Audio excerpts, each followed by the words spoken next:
The city's homeless problem, however, is worse now than ever, according to a new report which says that nearly 115,000 people went homeless last year, including nearly 40,000 children.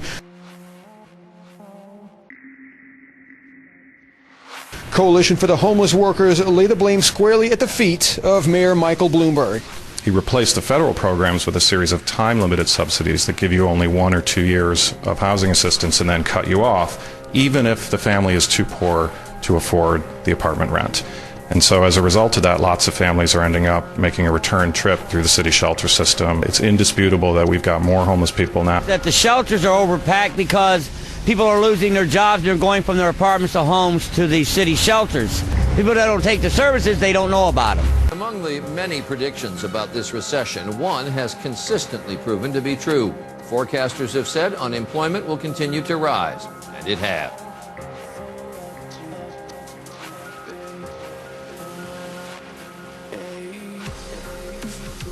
Today, the government reported another 467,000 jobs lost in June, taking unemployment to 9.5%, and that's the highest level in more than a quarter century.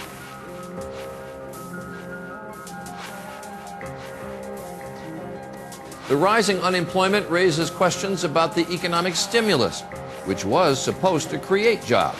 Since the recession began, 6.5 million Americans have lost their jobs, and the unemployment rate has nearly doubled. An unusual turn of events involving a Vero Beach homeless man who was attacked on camera. It's the disturbing video gone viral. A homeless man in Vero Beach, sucker punched by a man, filmed by another man, then posted to Facebook. Advocates for the homeless say this is actually more common than you think, that slapping the homeless for money is sort of a game. They recently just passed the law. They made it a law. It is criminal in the city of Columbia, South Carolina, to be homeless. And they are actually arresting the homeless and shipping them to encampment centers. I mean, this is stated in an article on the Huffington Post. And amazing. Give us the headline, because that's big. If they're making them go there, that's the beginning of the camps, and is what the Emergency Centers Establishment Act says they would condition people, because at first it'll just be poor people, and then it'll be everybody. What's going on is working poor, where families are living 10 to a house, and now Agenda 21 is trying to ban that. For the past 8 years, Dan Duvall has run a sober living center for about 30 homeless people on his 72-acre ranch. In California, a 66-year-old man was jailed Monday after being accused of illegally housing homeless people on his ranch in San Luis Obispo. Would you like to see all the executive orders that have been put into place to take over our nation, to have complete control over us, to take away our rights, round us up, and put us where they want us? Here we go. Executive Order 10990 allows the government to take over all modes of transportation and control of all highways and seaports. Executive Order 10995 allows the government to seize and control the communication media. Executive Order 10997 allows the government to take over all electrical power, gas, petroleum, fuels, and minerals. Executive Order 10998 allows the government to seize all means of transportation, including personal cars, trucks, or vehicles of any kind, and total control over highways, seaports, and waterways. Executive Order 10999 allows the government to take over all food resources and farms. Executive Order 11000 allows the government to mobilize civilians into work brigades under government supervision. Executive Order 11001 allows the government to take over all health, education, and welfare functions. Executive Order 11002 designates the Postmaster General to operate a national registration of all persons. Executive Order 11003 allows the government to take over all airports and aircraft, including commercial aircraft. Executive Order 11004 allows a housing and finance authority to relocate communities, build new housing with public funds, designate areas to be abandoned, and establish new locations for populations. Executive Order 11005 allows the government to take over railroads, inland waterways, and public storage facilities. Executive Order 11051 specifies the responsibility of the Office of Emergency Planning and gives authorization to put all executive orders into effect in times of increased international tensions and economic or financial crisis.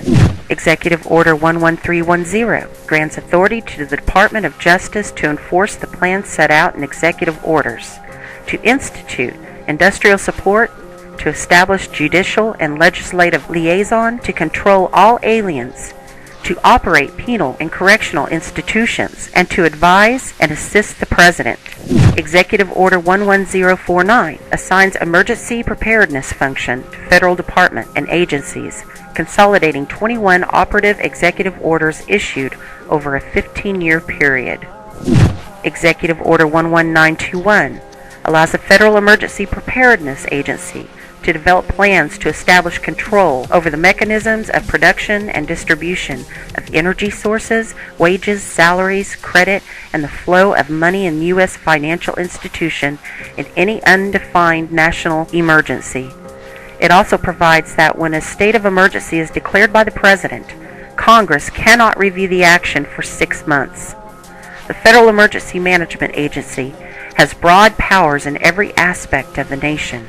General Frank Salzito, chief of FEMA's Civil Security Division, stated in a 1983 conference that he saw FEMA's role as a new frontier in the protection of individual and governmental leaders from assassination and of civil and military installations, from sabotage and or attack, as well as prevention of dissident groups from gaining access to U.S. opinion or a global audience in times of crisis. FEMA's powers were consolidated by President Carter to incorporate the National Security Act of 1947 that allows for strategic relocation of industries, services, government, and other essential economic activities, and to rationalize the requirements for manpower, resources, and production facilities. The 1950 Defense Production Act gives the President sweeping powers over all aspects of the economy. The Act of August 29, 1916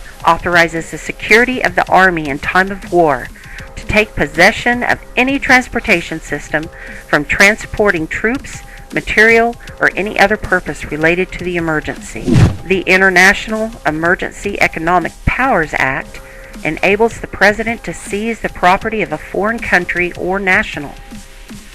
These powers were transferred to FEMA in a sweeping consolidation in 1979. There you have it. Everything is set into place. They've begun throwing the poor, the homeless, into the prison camps, the FEMA camps. Now all they have left to do is take the guns. Mr. and Mrs. America, turn them all in.